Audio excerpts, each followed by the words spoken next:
Good morning. Right. When we were invited to give this retreat seminar this weekend, Pedro and I suggested some writings of Brother N. Sri Ram, the 5th International President of the Theosophical Society, perhaps in part because it may be that his writings have not been given as much prominence as they might in the society. I think his writings were actually very important and significant. Pedro will share a little biographical information about Brother Sri Ram this afternoon. But the morning study sessions will be based on this book, Seeking Wisdom, which is a compilation of a series of articles by him which were written in the Theosophist.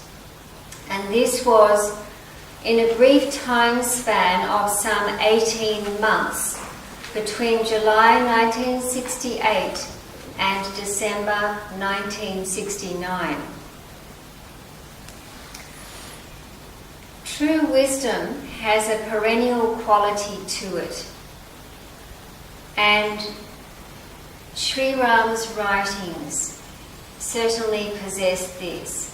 Whenever one considers some words of wisdom at one time, there may be certain understandings, but then when one looks back a little later on, there may be different understandings again, new understandings, fresh understandings. So hopefully, even if you have read some of this material before, you too will find something new and something inspiring in them. In the corpus of theosophical literature, we can divide this corpus broadly into two types.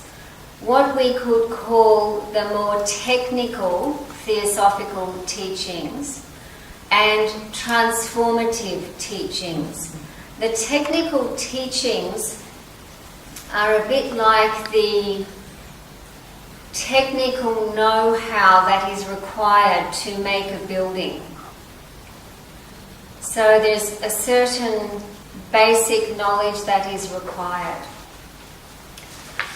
But if we are thinking in terms of, shall we say, building or developing our spiritual nature, then something else is required again. One of the things that can help with this is some of the truly transformative and inspirational theosophical teachings. So this will be the focus of this weekend. I must add that as we go along this morning, I am not going to give simply a straight talk, but ask for a few thoughts from you as well.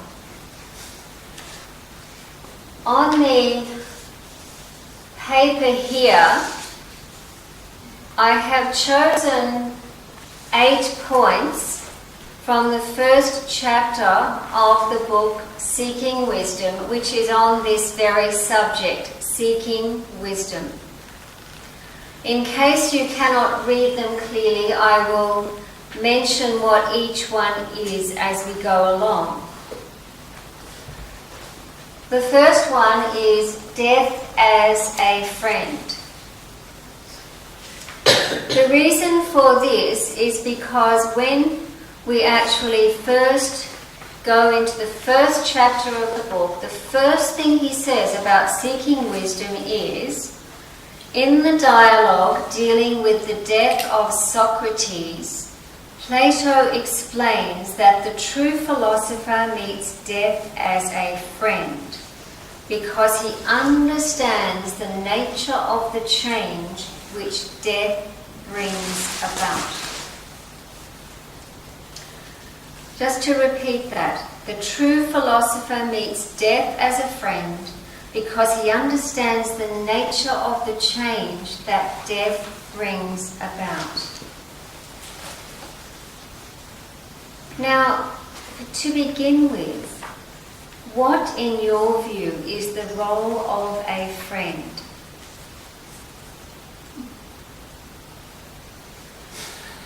What does or can a friend do? To lend money. To lend money. That's one kind of function of a friend.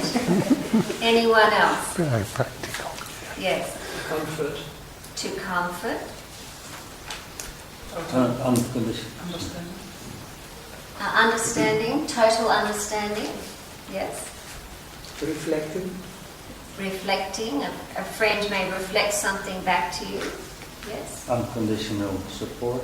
Unconditional support. To be there. To be there. Yeah. Yes.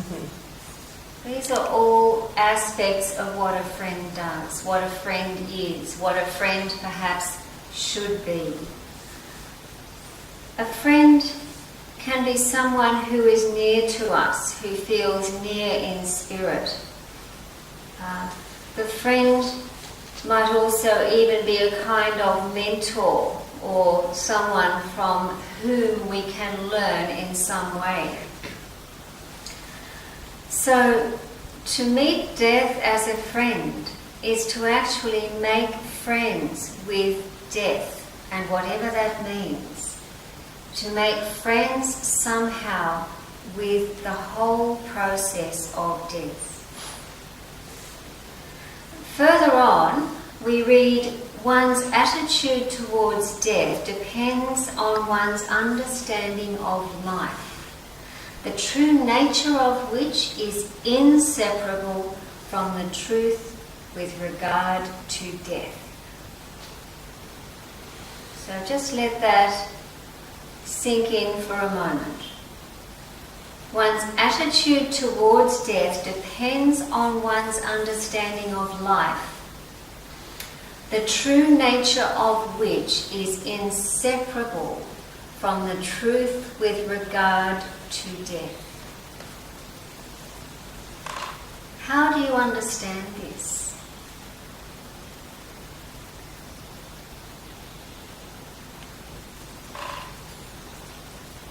How is the nature of death actually inseparable from life?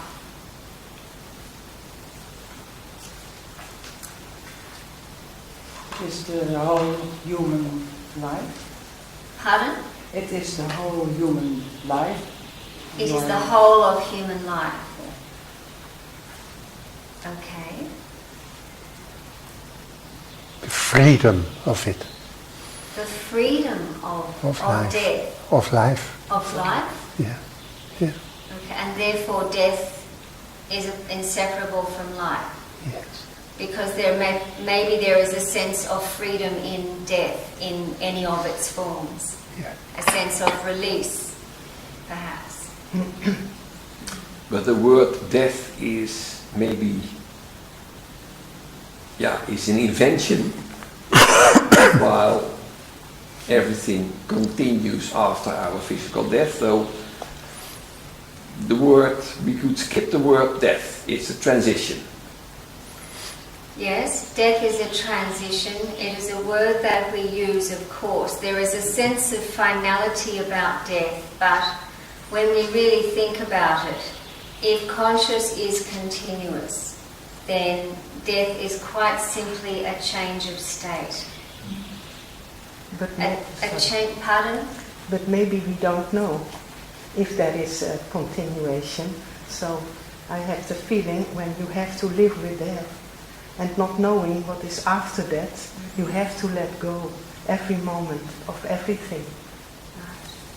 So you're saying we don't know what is after death, and it's very important at each moment to be able to let go of everything.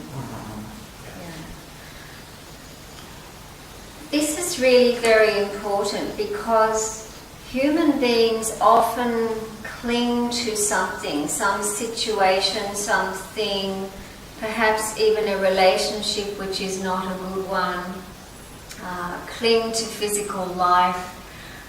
If you look at the world today, an extraordinary amount of money is spent in the beauty industry on keeping human beings looking as young as possible. And many people go to very great lengths. There is a sense in which there is a denial of the natural, inevitable processes of life which move closer to that moment of physical death. So the whole subject of death is actually an incredibly important one when we consider life. If we can, as it were, die to a situation, work through something and then let it go, or die to any aspect of our life in a very conscious way, not by simply blocking it out, by acknowledging it, perhaps working through something if necessary and then moving on. If we can die to each little thing in life that requires us to move on, then surely it is important for our well-being, because we do carry so much around with us from the past. If we can embrace this process and not be afraid of it, then it is extraordinary what might happen. We just don't know.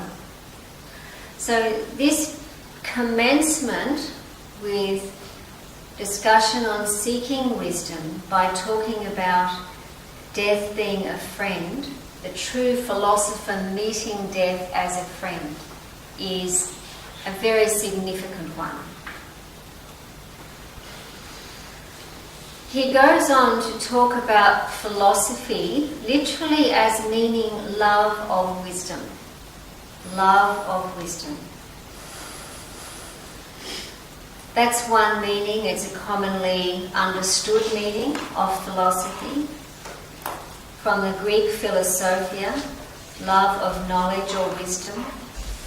From philo, loving, and sophia, knowledge or wisdom. But there is a second meaning of philosophy as well. A system that a person forms for conduct of life. So maybe there's a sense in which we are all philosophers to some extent. Each of us has some perhaps unwritten system by which we govern our life. Would anybody like to share just briefly precepts, main precepts upon which you live your life?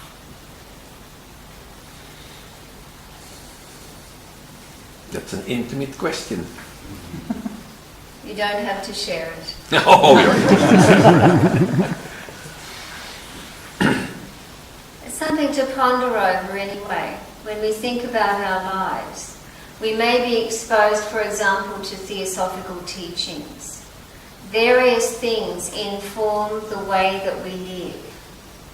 But that's something to perhaps take away and think about afterwards.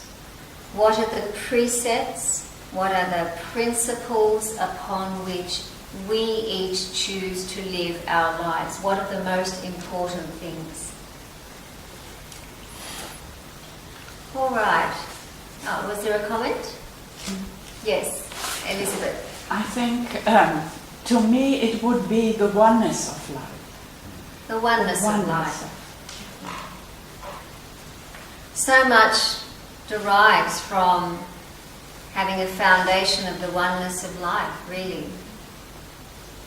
It has the potential to affect the way we see the world, the way we see all life forms around us, the way we think, the way we respond, the way we act, the way we speak, everything.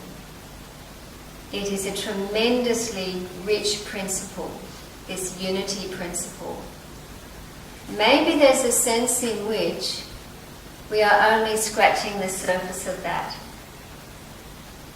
Maybe only as our awareness expands will unity become even clearer to us and all that it implies. Let's move on now to the second point. I put the word contradictions there. This is because Brother Sri Ram comments that the true philosopher is not merely a theorist or an intellectual who may be actually ineffectual, that is, ineffective in practical life. The true philosopher is not just someone who lives in the world of theory or ideas. So that is really quite important, because one who professes to be a philosopher, claims to be a philosopher, may not carry through that philosophy into daily life. We have a message from a philosopher now. So, in other words, there may be contradictions. And a question is, why might there be contradictions between the theory of a philosopher and that same so-called philosopher's actual actions in daily life? What causes contradictions?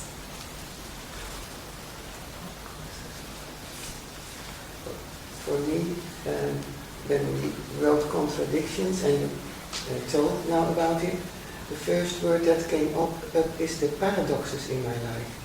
Paradoxes. Paradoxes, because I needed to. The paradox is the truth from that, and the contradiction for me is then that you put it against each other. That is there and that is there, and in a paradox, it's also the same but also different. I don't know how to explain it. Yeah.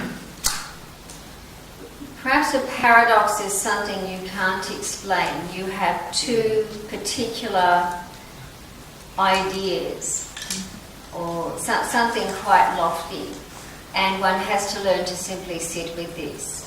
This is certainly part of the classic Zen koans, for example, this paradox that the Zen practitioner has to learn to work with. Here we are talking about really contradictions perhaps between thought and actions. Wim, did you want to say something? Yes. My experience too was, since I started living with occultism, esoterics, 50 years ago, I had to acknowledge that I was having to get used to living with paradoxes. Whereas contradictions you can solve. The one quickly and the other ones may take some time, but paradoxes seem not to be solved. And there is a word in philosophy, incommensurable. Who? Incommensurable. How do you say that in Dutch? How do you say that in Dutch? Incommensurable. That's very similar. And what is the meaning of this word? No one knows. Onverenigbaar of niet? Ja, ik denk Immeasurable? Onverenigbaar. onvergelijkbaar. Ja, Because then you can put something in between. So it's not But incompatible. incommensurable Yeah. is you will never find Yeah. a common thing. Solution, perhaps? Yeah. You will never find a common something. Yes. So with a You can paradox, make you common- will never necessarily find that, but with a contradiction, it's something that can be solved. All right. A common thing is like the 3 Uh-huh. between 6 and 81. Yeah. That's not incommensurable. Don't come back with the phone. Just to return to that question of contradictions, why might there be contradictions between the theory of a philosopher and the philosopher's actions in daily life? Here are just a few suggestions. Ronald, did you have one? Yes, I think a true philosopher, one who loves wisdom, has a silent mind. And an academic philosopher, he is thinking. That's a true philosopher has a silent mind, whereas an academic philosopher is thinking and thinking and thinking. Thank you. That's a really interesting distinction. And therefore, those contradictions might be caused by an overactive mind, basically, which refuses to be quiet and to allow something else to take place. Thank you for that. I'm also thinking of contradictions in your own mind. I think most theosophists, but let's speak about myself. I try to live with the concept of unity of life, and that we are all connected as human beings, that we're one big brotherhood. Mm-hmm. And at the same time, I realize that when you read in the newspaper or hear in the news that there is misery in Africa again, I said, oh, okay, that's Africa. And that's something I sense as an enormous contradiction in my own system. I said, oh, that's far away. So you live according to the philosophy of unity, if you like. Then you hear of something bad happening in, say, Africa, and perhaps it's something that we don't necessarily feel so keenly if it's further away. So we profess to guide our lives by the unity of life. And perhaps if that was a very real living thing, we would maybe feel that more keenly. Yes, that can be a contradiction, absolutely. Perhaps the philosopher who gives so much time to thought is not really in his or her heart really seeking a lover of wisdom, but might be more a lover of philosophical ideas. Sometimes a person can actually be almost glamorized by their own ideas. So much so that these get in the way of other things. They get in the way of listening to others. They get in the way of actually bringing the inherent wisdom in such ideas into daily life. So that can be a problem too. Or maybe this so-called philosopher, I say so-called because to me that's not a real lover of wisdom if somebody is really moving more in the mental realm and not actually bringing that philosophy through. Perhaps such an individual is actually a little bit lazy when it comes to daily life, or perhaps, and this could be a most important factor, perhaps those philosophical teachings or ideas have not actually reached the heart. So perhaps these contradictions between these two, they change during spiritual development. Perhaps there will be less contradictory elements, or there will be more integration. Absolutely. The quality of contradictions in our lives are likely to change as the spiritual nature, if you like, evolves. The gap inherent in those contradictions is likely to diminish. The very fact of those contradictions ultimately will completely disappear in the fullness of the flowering of a self-realized human being. One more comment and then we'll move on. Yeah. Professor Will Duran, in his book A Story of Philosophy, he explored this through the definition of a specialist and a speculative thinker. He said the specialist knows more and more about less and less.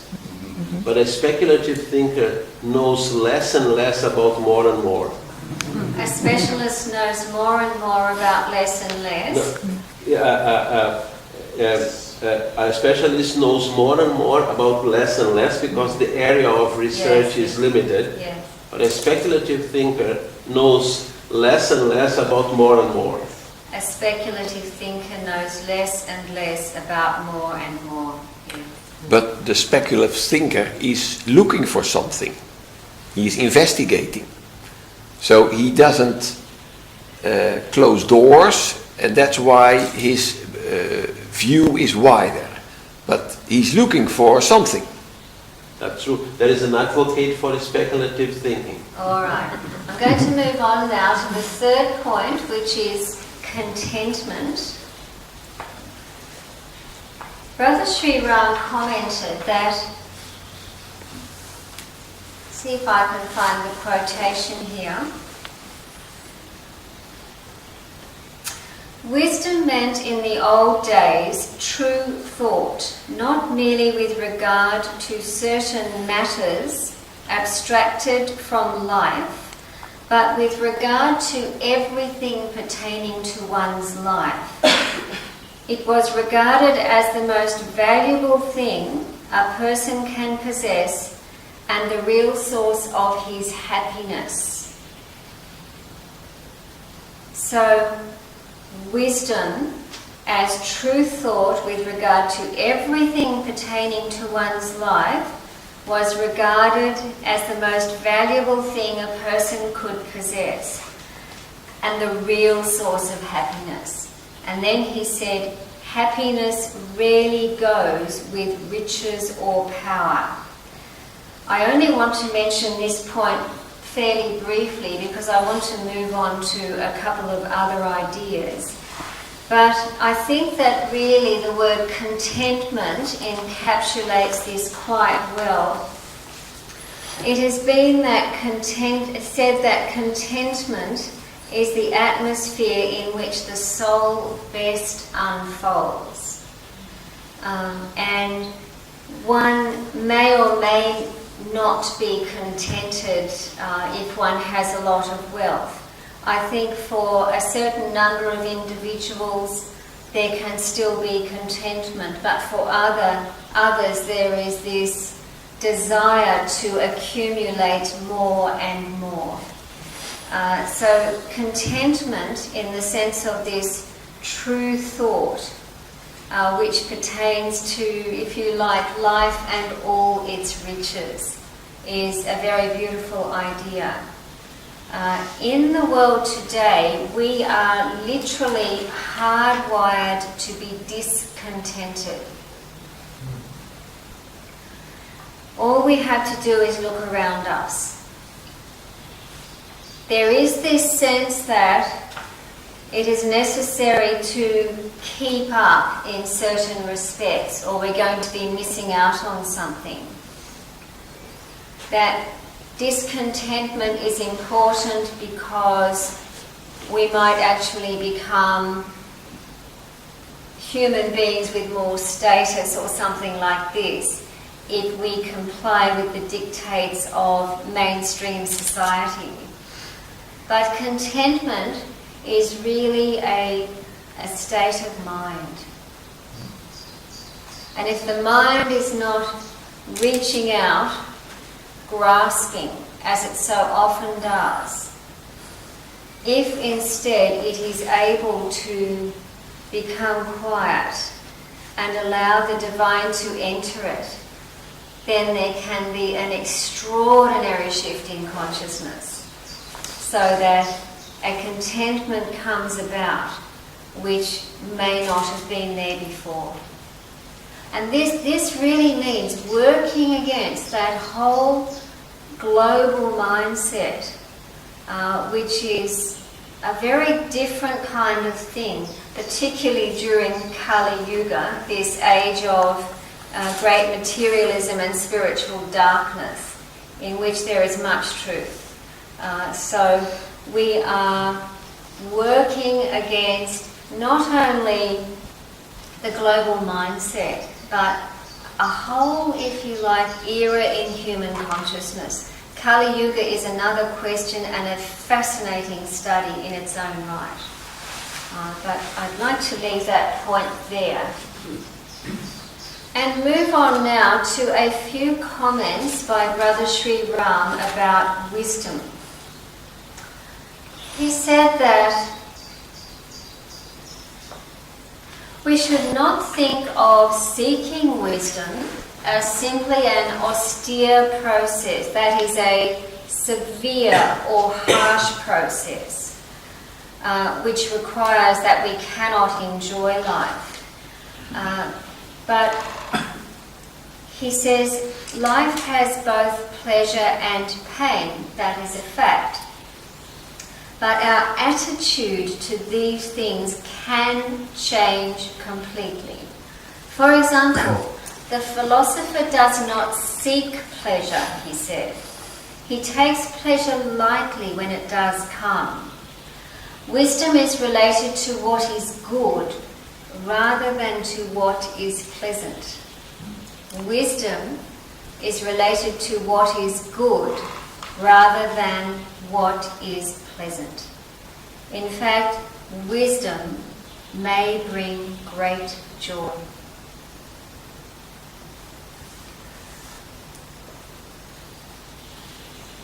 He commented that wisdom cannot be separated from life. For example, we talk of theosophy as divine wisdom, as though it is something up there. But if wisdom cannot be separated from life, then wisdom, in its highest sense, is everywhere. It is a very beautiful state of consciousness. It is deep within us as well. It is not even a case in a sense of climbing towards wisdom. It's allowing ourselves to become a vessel through which wisdom may enter, which is quite a wonderful thought. He said that wisdom really amounts to a synthesis of all the virtues that can be manifested in life. How do you understand virtue? What is a virtue?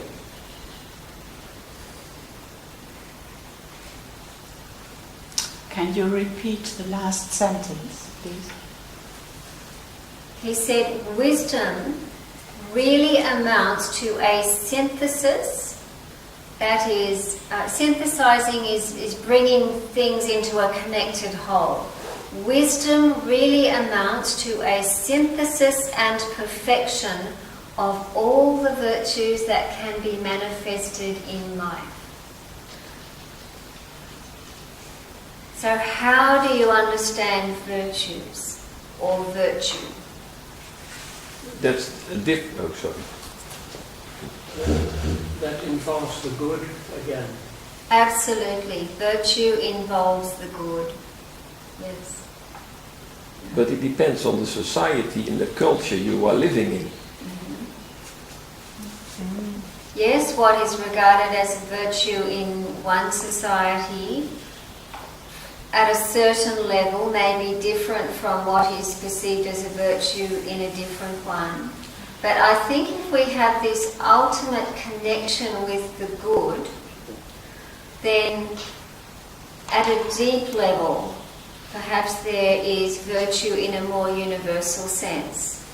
And so, for example, we read so much in theosophical teachings of goodness and humility, compassion, patience, all sorts of qualities which may be regarded as virtues which can help actually synthesize into a connected whole. So I put on the paper there a circle with a number of dotted lines meeting in the middle, suggesting that there are virtues which, when pursued to their center, if you like, when fulfilled in the deepest sense, actually blend in the middle, as it were. And one could imagine then rubbing out all the dotted lines, so all you have is this perfect circle, which is the, if you like, self-realized being, something like that.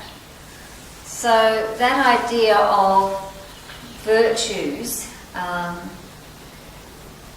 in a synthesized form constituting wisdom is a rather nice one, because it also suggests that wisdom has various facets. It's like a precious jewel.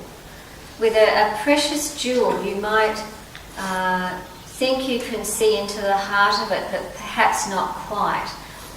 In an exterior sense, you see the different facets, but they all lead to something very deep and very profound. Right. Another comment by Sri Ram was that he quoted John Milton, who spoke of light as heaven's firstborn. Sri Ram commented, "This light is wisdom. This light is wisdom, which purges the soul, if you like, which cleanses or frees the soul from error." How do you understand light?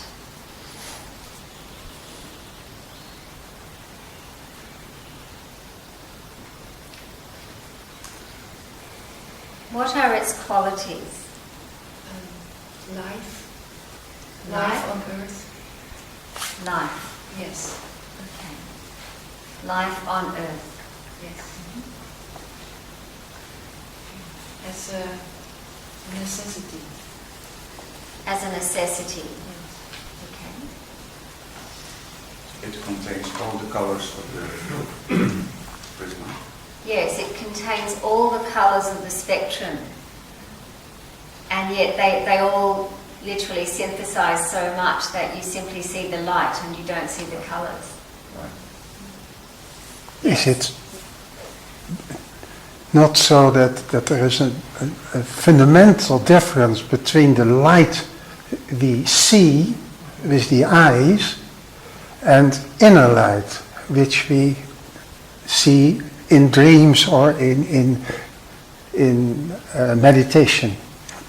So you're talking about a fundamental difference between the light we see and the light which may come to us in dreams or meditation. Yes. In a deeper sense. The light we see is just a physical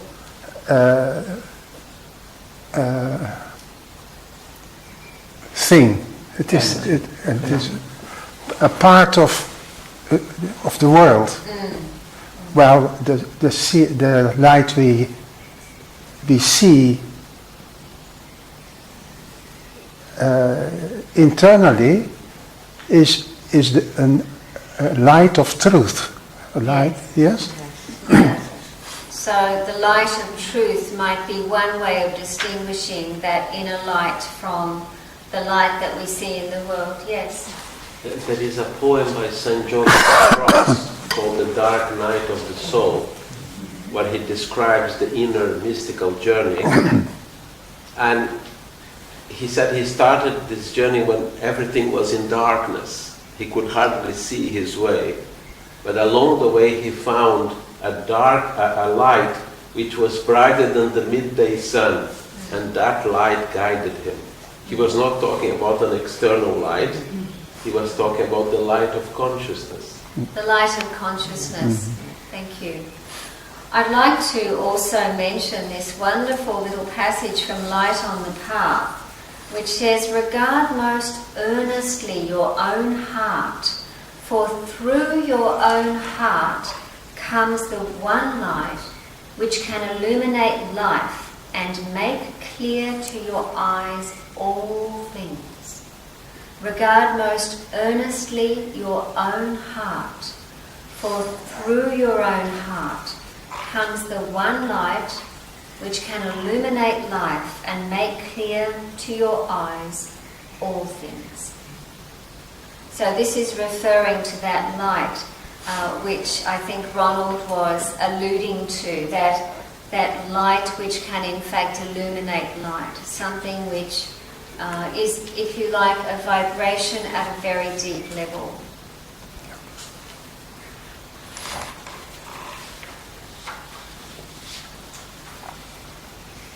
We're now going to move on to the next point.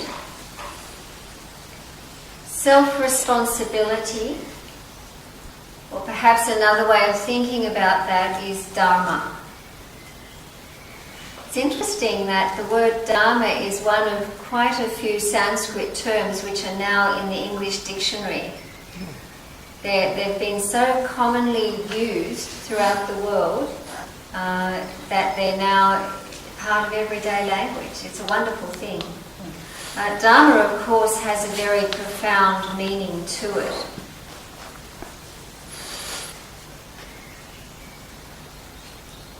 So, Sri Ram says, nature in the larger sense does not permit us to escape from responsibilities or evade our problems.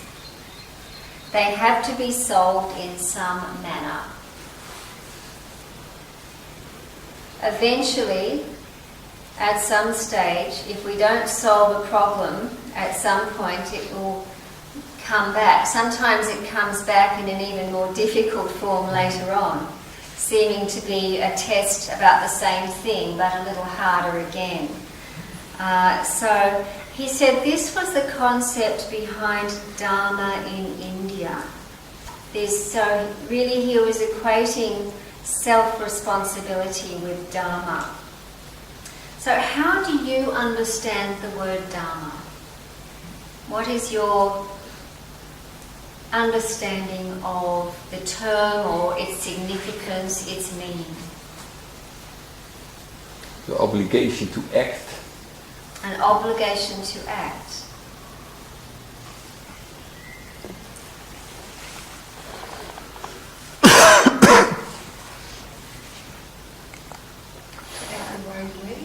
To act the right way, right action perhaps. Okay?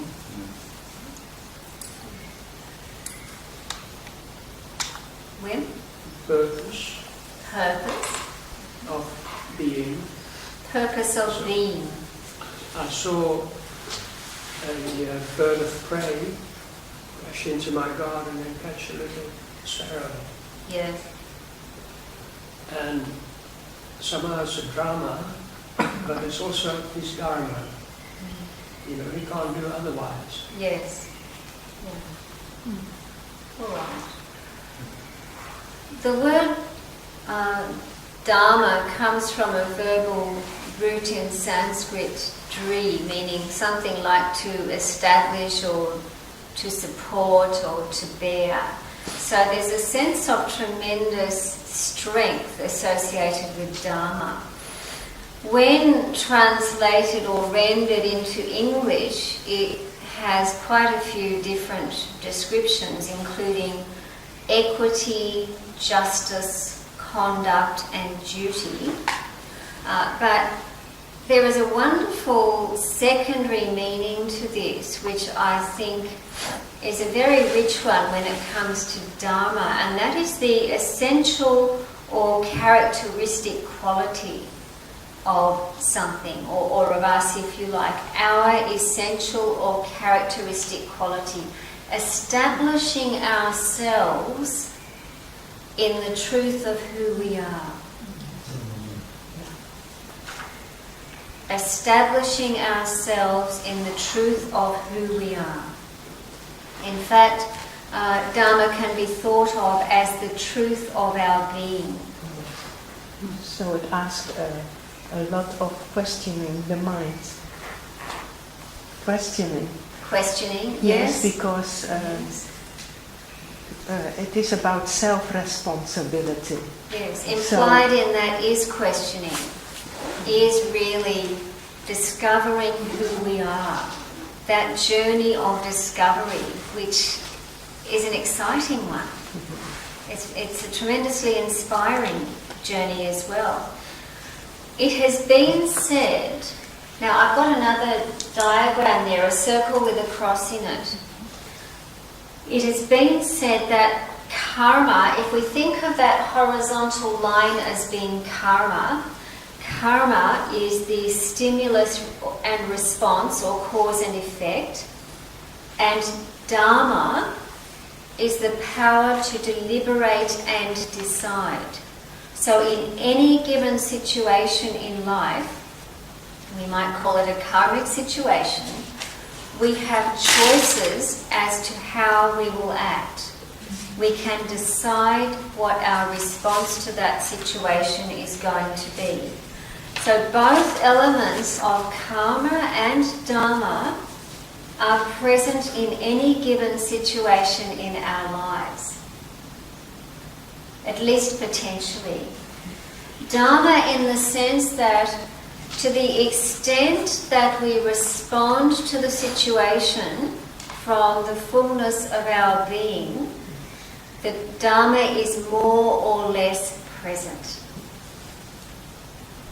So, if we are doing any task in life, if the mind is wandering off thinking about what we're going to have for dinner tonight, or what happened last week, or some problem, anything almost than what we are doing, then we are not giving it full attention, approaching that thing with the fullness of our being. So in that deeper sense, self-responsibility is not there. Now this becomes even more significant perhaps when we are thinking about relationship, when we are thinking about relationship with others, when we are thinking about relationship with other forms of life. How we treat others, how we approach others, how we think about others, how we act towards others, what we say to or about others. These things all matter. These things all matter. And if we can indeed bring the best of ourselves to bear in any given situation and take self-responsibility in that deep sense, then we are living far more fully as humans, living more in wisdom.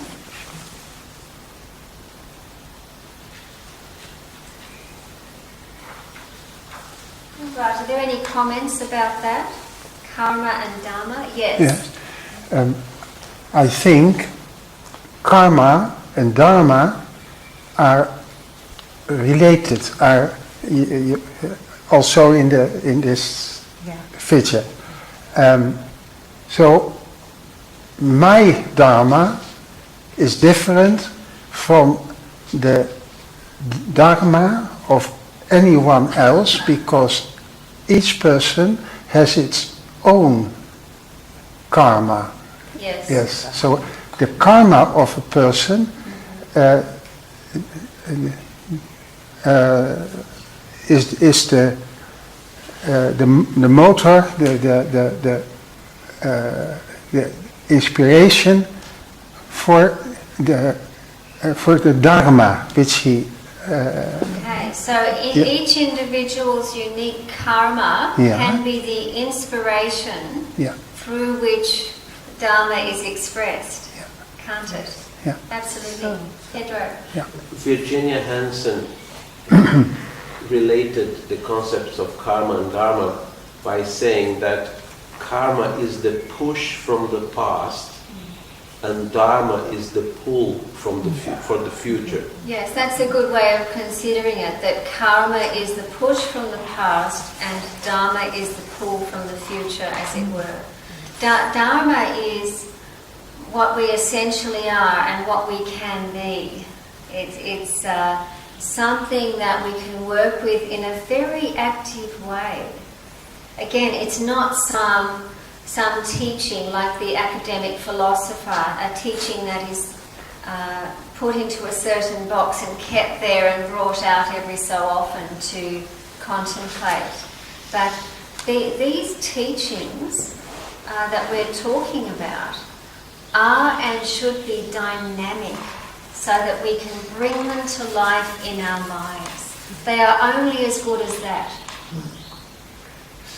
If they remain mere mental constructs, then they are not much use. So part one, as it were, is coming into getting some sort of working idea of certain concepts.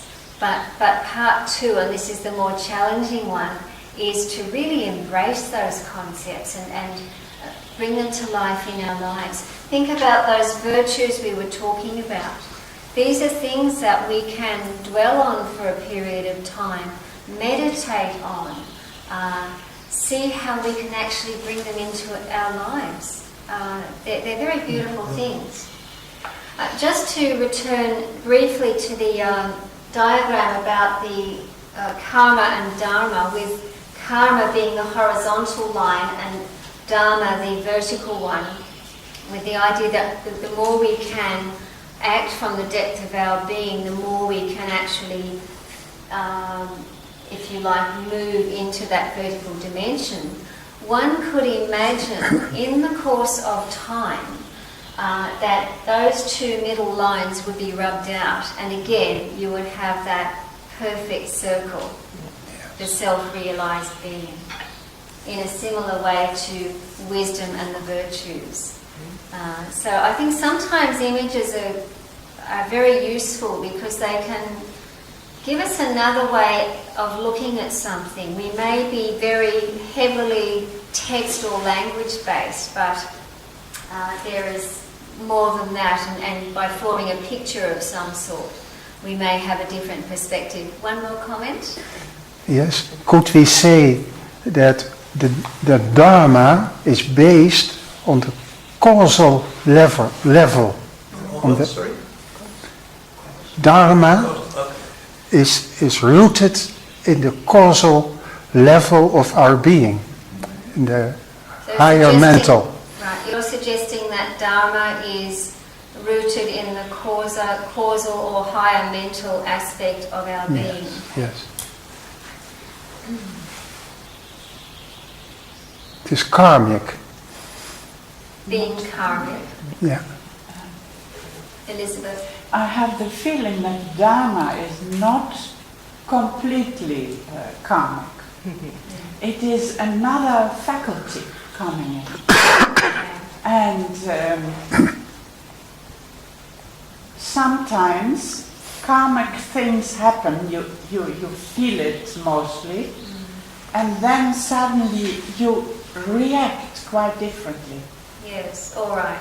So you don't think that there's necessarily a complete relationship between karma and dharma. So dharma is not necessarily a karmic thing with a complete relationship to karma. There is a relationship to keep us going, But I think not our Dharma is not completely karmic. Okay, so you're saying our Dharma is not completely karmic. Yeah. Could one say that at the moment that karma is zero, you could say at the starting point, there is a Dharma, and the Dharma can be dependent of the attributes of the individual. Alright, so karma is like zero and a starting point, and Dharma can depend on the attributes of the individual. Right, that's another way of looking at it. I think we need to really take these concepts away and dwell upon them. I'm aware of the time. We'll have just one more brief comment. What was wondering, it came up to me from the self-responsibility. When I speak about karma, and in the books there's also cause and effect. And then you said karma is the push of the past, and Dharma is the pull of the future. Came karma to me, that karma can be the effect of the past, and that Dharma is the cause of the future. That was what came up in me. I don't know if it's true, but that came up in me. Alright, so you see karma as the effect of the past, and Dharma as being the cause of the future. From the self-responsibility, you are the cause. And it's not already clear, but that came up into me. Alright, thank you. We really are going to move on now, because there are a couple of points I just want to address, even fairly briefly, before we go on. One point that Brother Sri Ram related to greatness, he said that he who aims at, we could say, divine wisdom, he who aims at wisdom does not attach much importance to human greatness, the kind of greatness which is prized by people generally. He who aims at wisdom does not attach much importance to the kind of greatness which is prized by people generally. So I just want to make a brief distinction here between greatness in a worldly sense and greatness in a spiritual sense. Greatness in a worldly sense implies perhaps success in competition. It may imply power seeking. It may imply wanting to be influential. It may imply being prominent. We look at social media today. Many people are prominent. It's a different kind of world from what we saw 20 or 30 years ago, something like that. So greatness in a worldly sense is attached to perhaps a certain set of values, and these are things that we could consider more ourselves afterwards. But greatness in a spiritual sense may not be prized by people generally, that is, by the majority of humanity. Perhaps some of the qualities pertaining to spiritual greatness are an attitude of cooperation rather than competition, again based on this principle of unity of life. An awareness that power is really more about responsibility than the exertion of force. I think sometimes people get confused about power. They think they have a lot of power about something, but in fact with power, if it is real, always goes responsibility. And I think if people could take their minds off the power or influence aspect and think about their responsibility, which relates to that self-responsibility and Dharma, then the world could be quite a different place if more people had that kind of attitude. So another aspect of spiritual greatness and again we can take this away and think about it, is anonymity. Yesterday in a conversation I was recounting somebody I knew who knew Krishnaji. She was very involved with the Krishnamurti Foundation in India. I said to her, what in your view were the most prominent qualities of J. Krishnamurti? She thought for a moment and she said compassion and anonymity.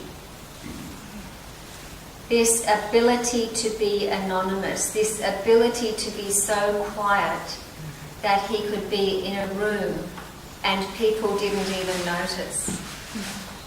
Now that is so different from the world today, in which so many people want to be the absolute opposite of anonymous, and there is this almost self-obsession in a way. By the way, I'm not saying that social media is a bad thing necessarily. It is simply the way it is used. It can be highly beneficial as well. But the downside of it is that there can be a tremendous preoccupation with personalities. All right. 2 more brief points.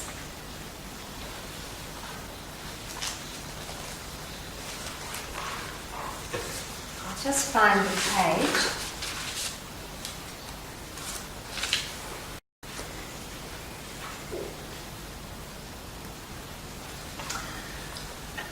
We talked about the description in Plato of a philosopher, saying that he is a spectator of all time and all existence. A spectator, one who is viewing. In other words, said Sri Ram, he has a universal outlook, is interested in all things, but does not become involved in them. This is actually very difficult when you think about it, to have a universal outlook, to be interested in all things, but not to become involved in them. So kind of a compassionate dissociation or something like that. And as Sri Ram said, this does not mean he is unconcerned as to how others are affected, but it means that he does not get involved in them so as to be disturbed by them. It's as though the mind has no ripples.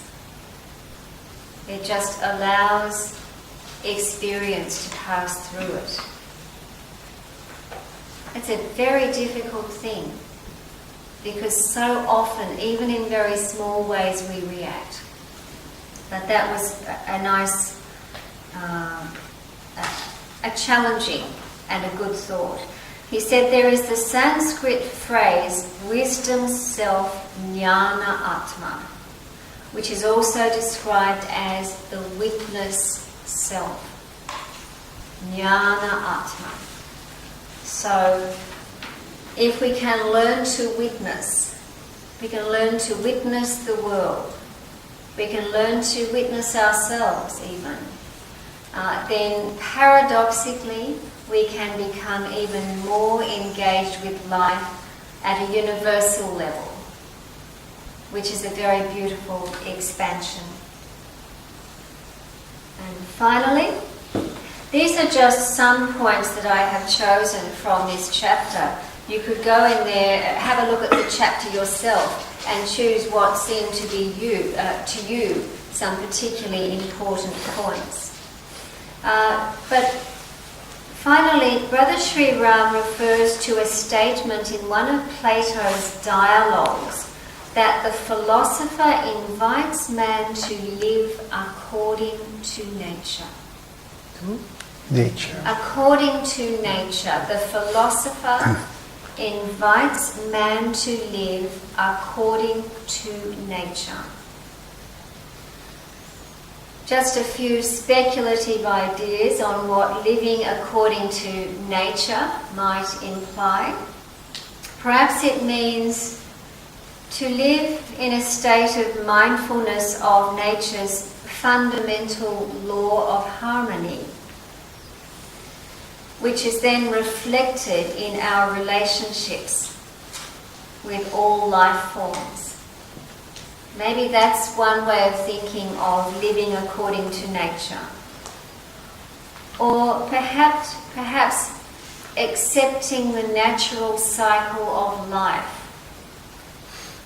We mentioned before the fact that some people do not accept aging very well, that whole process of life. But life has its cycles. And if we look at each cycle within, if you like, an incarnation, it has a very beautiful purpose. So, living according to, accepting the cyclic nature of life, that's one aspect of that cyclicity. It could refer to what we might regard as a certain ecology of the spirit, acting in accordance with nature's most fundamental principles, which are reflected in our own Dharma. Basing our actions on that rather than simple reactions to the world around us. So, Sri Ram said that this refers to that fundamental nature which is nature in her purity, where divine thought is reflected. So we'll leave it at that. This has dealt with a few aspects of this chapter on seeking wisdom. We will continue afterwards. Thank you.